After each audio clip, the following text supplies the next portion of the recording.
bwe kiba nti abantu bafudde corruption enjiri y'okwonoonebwa nga n'okwawukana ne mu bibiina mwennyini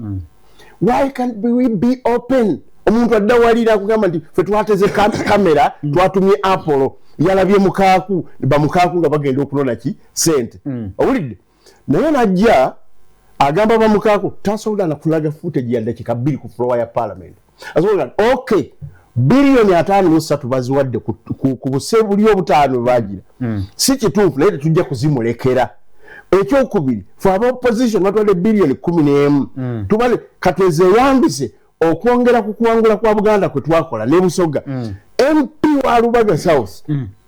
oba afunye milioni 10 milioni 5 zigenza okuwongera tulumbe tusula olutuula tutayize ekintu ekyo ekibi batuziza mu bibozibozi kyokka okweteekateeka tewali akuwoleza nkuwadde ennaku asatu kali gwogamba nti kyewagula yaliwa